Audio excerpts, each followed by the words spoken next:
الرحمن الرحيم نحمده ونصلي على رسول الكريم. So we're discussing the contamination of water. Remember, the natural intrinsic quality of water is that it's pure. You can use it to purify, etc. So we discussed thus far, when the Najasat fall in my Khalil, when the Najasat falls in my Kathir, etc., etc. With the last discussion is when an aquatic animal dies in the water, and we also discussed when that animal or that creature that does not have flowing blood dies in the water and it will consider to be clean, etc. So the next discussion is also which we say is ma'ul musta'mal, water that has been used but it hasn't been contaminated with any najasat. For example, a person made wudu, right? And now your body is clean, right? You got no najasat, and you capture the water. Maybe you made wudu and you captured the water in another bucket. Or another scenario is this here: you needed a first ghusl, right? But you removed all the najasat from your body. You made istinja, so there's no najasat on your body. So now there is no najasat on your body, and then you made ghusl, and you were able to capture that water, right? So what can you do with that water? What is the position of that water? Now I know, the times of drought and that, a lot of times you actually capture this water. People use, they direct the bath water, they direct it into the gardens, or sometimes maybe they even put buckets under by the taps, because especially when you are in the midst of a drought. So for what can you use this water, or for what can't you use the water? Or the most easiest simple scenarios, for example, you making wudu and you got a bucket underneath you, and that the water drips off from your arms, from your face, from your feet into the bucket. So this is what we term as ma'ul musta'mal. This is ma'ul musta'mal. So ma'ul musta'mal, remember very clearly, it is that water that does not have najasat in it. Because if it have najasat, then obviously it it come under the law of that water that has been contaminated with najasat. Are you with me? Is that clear? Okay, so we can read from there, inshallah. Read the next ibarat.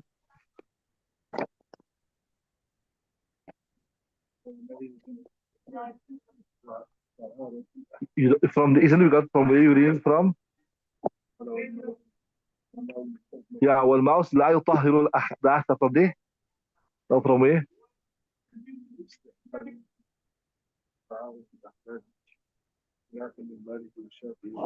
What's the ibarat you got, you said? والماء المستعمل.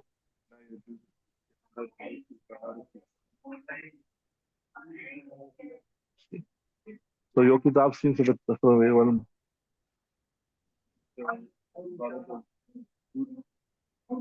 Yeah.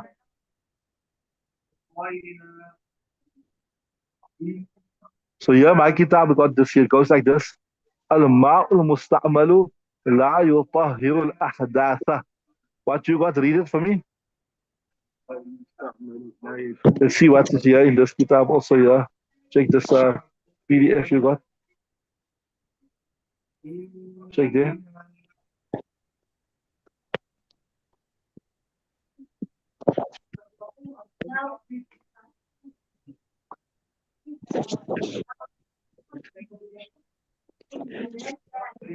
The PDF is the same. لا يطهر الأحداث.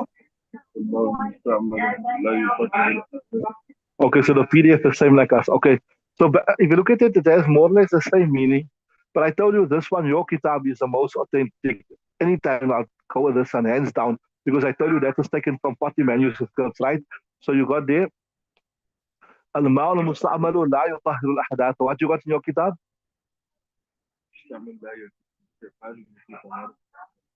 Let me just read it loud for the listeners so they can also see. Here in this kitab I got here, this is the tahqiq of Sa'id Bagdash, and he's used 40 manuscripts. He says, وَالْمَاءُ الْمُسْتَعْمَل, the water that's been used, لا يجوز استعماله في طهارة الأحداث, to use it in the cleansing of hadith, it is not permissible. So what we're saying there, that look, if you need wudu, or you need ghusl, you don't have wudu, you don't have ghusl, right? Now you need to make a fresh wudu. Oh, sorry, not a fresh wudu. You need to make wudu from scratch or make ghusl. and you captured my musta'mal, then you cannot use that. That's what he's saying. So that ibarat and my ibarat is both the same. I mean, not the same, just different words, but the same thing. وَالْمَاءُ الْمُسْتَعْمَلُ لَا يُطَهِّرُ الْأَحْدَاثَ, right? That the water that has been used, it does not purify hadath, whether it's hadath akbar or hadath asghar, right? Carry on.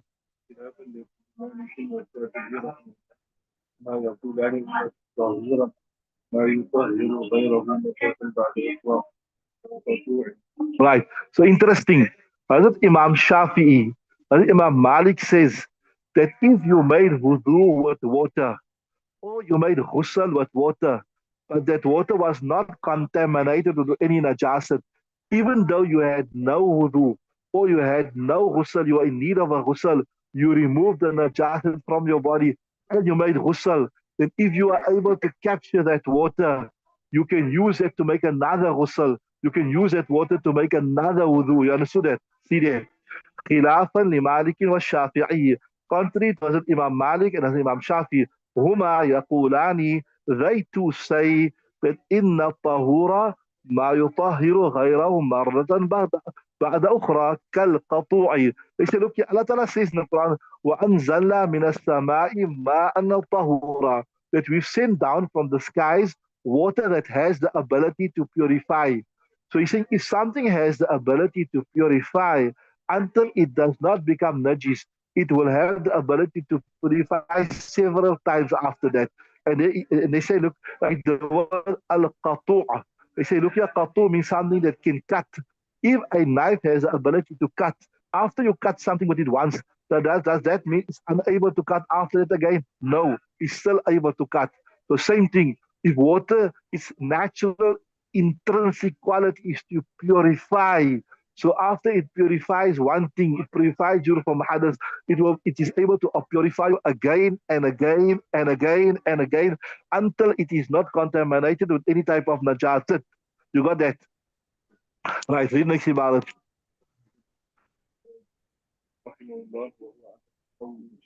Qawla Shafi. Remember that the lawyer is when you got tasniya, which comes as a mudaf, you drop the noon, so it becomes qawlay al-Shafi. Then you as-sakin is hurika bil kas. When you got two sakins, you got the sakin on the ya, and you got the sakin of the alif lam ta'rif, you join it. So وقال الزفر وقال الزفر وهو أحد قول الشافعي. So Imam Zufar and his opinion, and it's also one of the opinions of Imam Shafi. Remember, Imam Shafi had the qawl al-jadid and he had the qawl al-qadim, right? So it's also one of the qawl. They don't say it was a qawl al-shadid or whatever, but whatever it is, it's one of his opinions. Fatwa sometimes given on the qawl al-jadid, sometimes given on the qawl al-qadim. إن كان المستعمل متوضئا فهو طهور.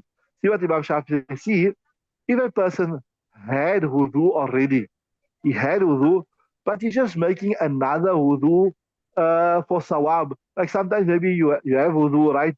Now salat time comes, so let me make another wudu, there's more sawab here, whatever. Then he says, إن كان المستعمل متوضئا فهو طهور. Then such as the water that's captured from such a wudu, water that's captured from a wudu where the person had wudu, it will still have the ability to remove hadath because it hasn't been used to remove hadath as yet because the user was clean before that. You understood that? Right. And then he says, وَإِن كَانَ مُحْدِثًا.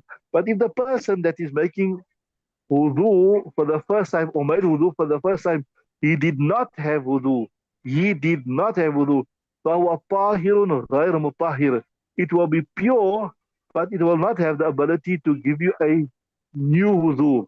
Pure meaning this here, if it falls on your clothes, so like how when you make wudu, right, and it drops, it falls on my clothes here, my clothes will not be najis, right? This is where you never have wudu, right? So that means you're غير طهور. That means it will not have the ability to give you a new wudu. Right after that, somebody never do, right? Why? This is the reason. لأن الأضوى طاهر حقيقة. The first part is saying why it is not najis. Why it is not najis. It's not najis according to Imam Shafi, according to this qawl, because لأن الأضوى طاهر. if you look at your limb, there was no physical impurity. And in technical terminology, we say najasat hakiki. There was no physical impurity. There was no najasat hakiki, right?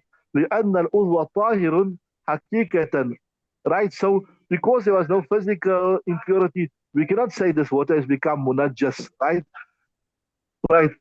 So وباعتباره يكون الماء طاهرا. So with regard to the fact that there was no physical najasat on, we say the water is intrinsically pure.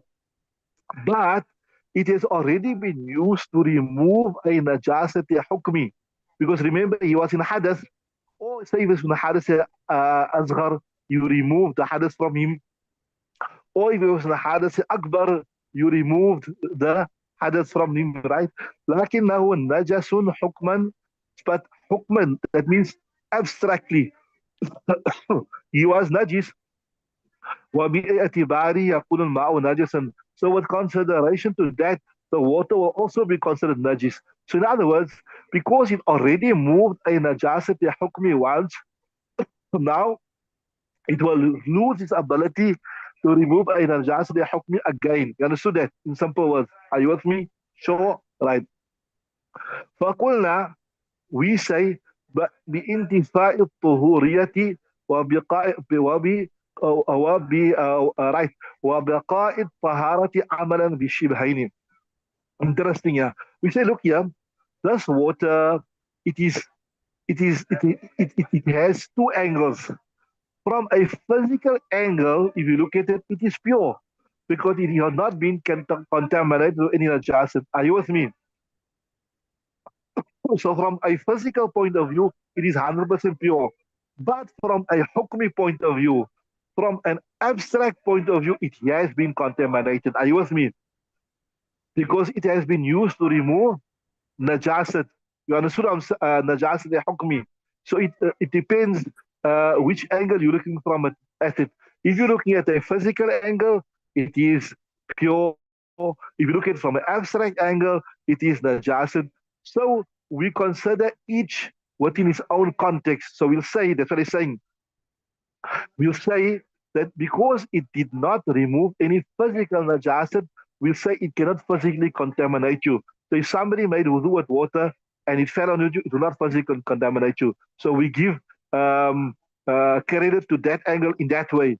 And because it's removed najasat hukmi, so to give validation to that aspect, we'll say it loses its ability to remove najasat hukmi. That is whether it is to remove hadath akbar or hadath asghar. So we're practicing on both angles. You saw that. That's what he's saying. He's saying, so فقلنا بانتفاء الطهورية, we will say it loses its ability, right, to remove hadath وبقاء الطهارة, but its physical purity remains there, but its ability to remove najasat al-hukmi is gone. You understood that? Right. Amalan bishibhaini, making amal upon both angles, right? And read the next text. I hope that is clear, inshallah.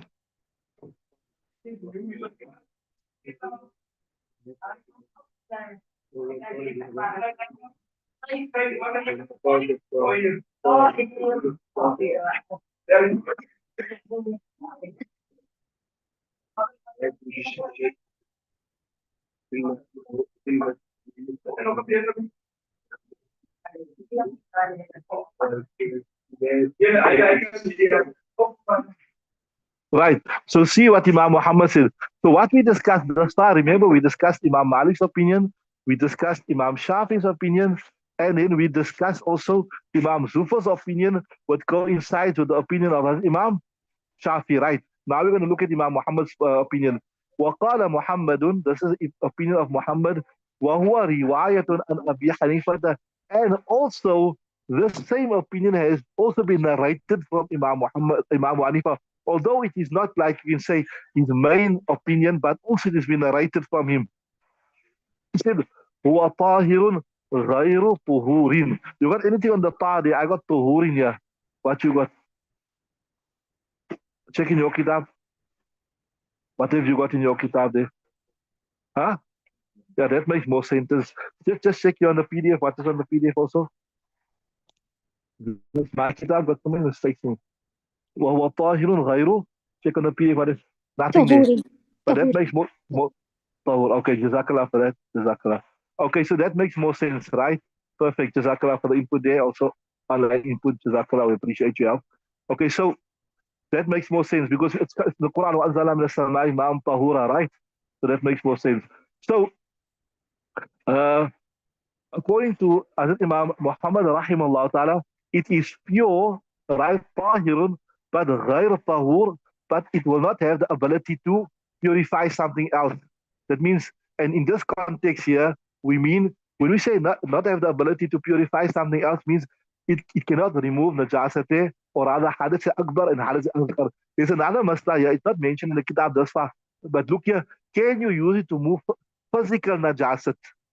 So far, what we're discussing here is that we're speaking about najasat hukmi.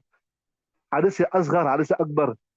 I want to see if it comes in the kitab, but from what I remember is here, when they say ghayru tahur, they're referring to what? Hadith akbar and hadith asghar. But what about physical najasat? Let me explain the whole scenario to you. You had some najasat that came on your hand here, right? Right? And then you had my mustaqbal uncontaminated with najasat. You made wudu with it. So there the ibarat is clear. According to Muhammad, you can't make another wudu with it, you can't make another ghusl with it. Is it clear, right? Is it? Oh, riwayat Nabi Yusuf, and now tahirun ghayru tahur. That's clear, right? Right. But can you use that water to remove now a physical najasat? You with me? As far as my memory serves me, yes, you can. You may do that. In fact, the masla is this: any liquid, well, even if it's not water, any liquid, if it can wash the najasat away, is good enough. So, for example, you had some najasat on your hand here. Even if you took Coca-Cola, you can wash it. Or even if you took a juice and you wash it off.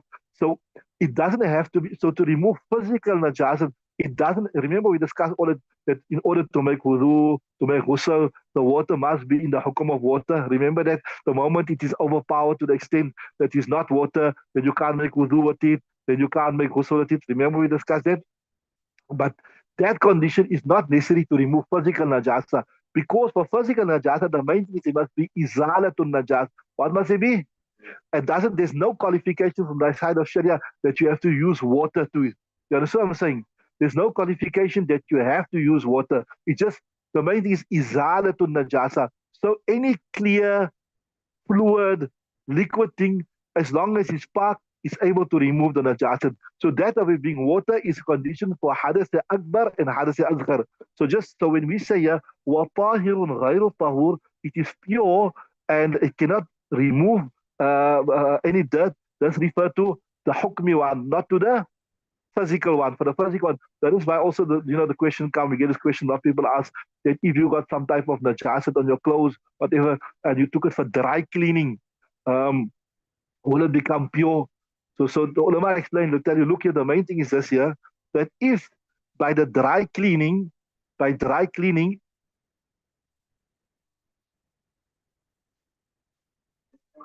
if by dry cleaning it, you, the najasat is removed totally, right, then it will be park. So you see, as I said, the main is izalatun najasa. It is izalatun. That is why I remember when we were small, we always thought that something must be washed 3 times before it becomes pure, right? So that's why we always used to be confused about the must of a washing machine. If you put some napak when we were small, that if anything became napak, the mother would wash it first 3 times and then put it in the washing machine. Am I right or wrong? We thought it must be washed 3 times, but that's wrong. If you look in the beginning of the kitab, those that were with us, we saw there when the najasat is physically visible. By removing the najasat till you don't see it, that is good enough. But if you can't see it, then you have to wash it 3 times. So if you put your najis clothes in the washing machine, even if it gives you 1 cycle or 2 cycles, definitely by the time that thing is washed, that najasa will be gone. So the main illa is there is izalatun najasa. So for removing physical najasa, all you have to do is you have to remove you have to wash it till it's muslim. That's good enough. And that can be accomplished with my mustaqbal, that is tahir. and it could be accomplished with any other pure thing, like rose water or any other thin liquid, obviously, right? Okay, carry on. So we're saying, Imam Muhammad says, it's tahir, غير mutahir. It is pure, and also it cannot pure other things, purify other things. And I qualified it. We're speaking about najasiyah hukmiyah, not najasiyah hakikiyah. So from this, you learn the masla. If you captured there was drought, there was really a shortage of water, then you captured your wudu water or you captured your ghusl water without najasat, can you wash your clothes in that after that? Yes, you can wash your clothes in that. You can even wash your najis clothes with it, right? So I hope you're clear on that. Carry on. لأن ملاقة الطاهر الطاهرة لا يوجب التنجس. So they're saying why it is tahir. Why? It's because a clean thing, your body is clean. Remember, I said always, as long as there was no najasat, a clean thing, that means a clean water, made your clean body, so it never become, it was not physically contaminated. That's the thing. لأن ملاقة الطاهر الطاهرة لا يوجب التنجس, right? But إلا أن أقيمت به قربة فتغيرت صفته. Yes, they're saying that if a person made a fresh wudu, but his intention was that he's doing it for the reward. This masala comes in detail. I done it with this boy in Fiqh Muyassar. If a person had wudu already, listen nicely. A person had wudu already, and he decided to make another wudu for tabarrud. His intention was just to cool off. His intention was not, he want to cool off. There, that water will not be my musta'mal. He had wudu, and he made wudu for tabarrud, like how we say, to cool off. That will not be my musta'mal. But listen nicely, you had wudu, but you're making another wudu for the sake of sawab. There, that will become my musta'mal. You saw the difference. If you sharp, you catch on the difference. The difference is, there you had wudu, so obviously there was no removal of any hadath. And secondly, you never do it for as an ibadat. You done it to cool off. So it's like just running water off your arm. You know. But if you had no wudu and you made wudu, obviously you removed hadass with it, so it will. And there's the one scenario. And the second scenario is you had wudu, but you done it for the sake of sawab. I want no wudu is an ibadat, so I want to make a fresh wudu. So because you done it as an ibadat, so that means it had some function already. It was already used as an ibadat. So now that is my musta'mal, right? While we're discussing this here also, I want to mention another masala, by the way. If you got wudu and you never use that wudu for any ibadah that requires wudu, it is not correct for you to make another wudu. You understood that? You got wudu, then you use that wudu to read two rakats namaz or to touch the Quran. It is, and now you decide I'm going to make another fresh wudu for masawab, that's fine, because you use it once. But if you made wudu, you've done nothing that requires wudu. You've done nothing. And then you decide to make another wudu, that is makruh tanzihi. You shouldn't make another wudu because you haven't used it wudu at all, and it is israf. You understood that? Okay, coming back to the text. So yeah, I was telling you, if you making, this is called al-wudu al-wudu. What's called? If you do wudu al-wudu ala wajhi al-qurbati, فإذا يكون الماء مستعمل. But يكون وضوءك على وضوء للتبرد فإذا هو ليس بماء المستعمل. فهمت؟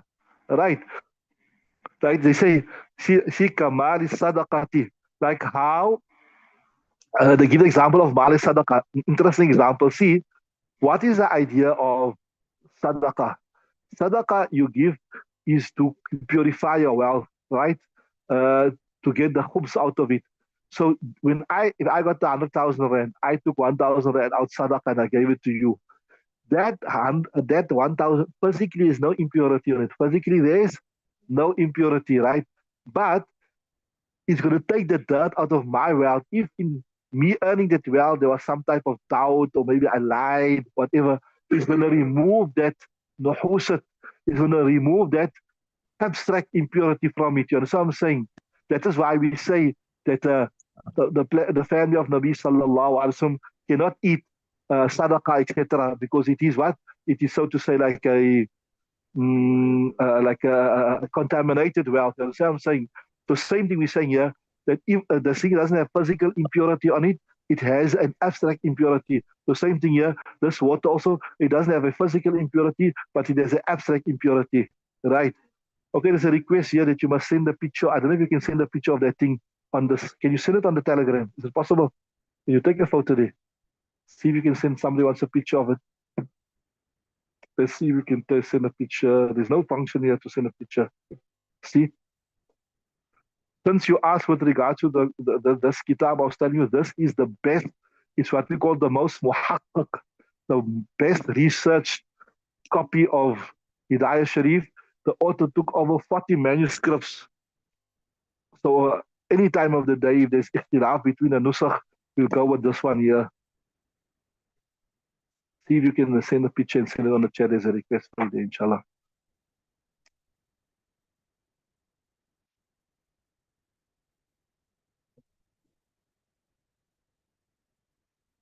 Is there a function to send a picture?